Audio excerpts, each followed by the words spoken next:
Hi! இது பார்த்தோன்னே எத்தனை பேர் ப்ரௌனின்னு நெனச்சீங்க. இது ஆனா ப்ரௌனி கிடையாதுங்க. இது ஒரு பிஸ்தா டீ கேக் மேலே நான் பண்ணியிருக்க டெக்கரேஷன் தான் இது.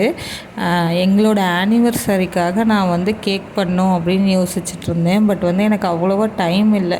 ஸோ வேறு ப்ரௌனி பண்ணலாமான்னு யோசிக்கும்போது எப்போவுமே ப்ரௌனிஸ் தானே பண்ணுறோம். டிஃப்ரெண்ட்டாக ஏதாவது பண்ணலான்னு யோசித்தேன்.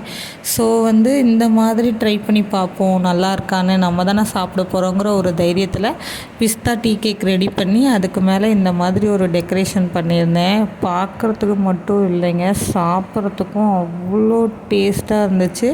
கேக் ரொம்ப ட்ரையெல்லாம் ஆகலை. சூப்பர் டேஸ்ட்டாக சாஃப்டாக டீ கேக்ஸ் இருந்துச்சு. நம்ம எந்த ஒரு ப்ரிசர்வேட்டிவ்ஸுமே யூஸ் பண்ணாமல் டீ கேக்ஸ் பண்ணுறதுனால அது அவ்வளோ சாஃப்டாக இருந்துச்சு. அதுக்கு மேலே இந்த டெக்கரேஷன் அவ்வளோ பிடிச்சிருந்துச்சு என் ஹஸ்பண்ட்க்கும். இது மாதிரி உங்களுக்கும் தேவைப்பட்டுச்சுன்னா நம்மக்கிட்ட ஆர்டர் பண்ணிக்கலாம். சூப்பராக இருக்கும் டேஸ்ட்டு. ட்ரை பண்ணி பாருங்கள். தேங்க்யூ.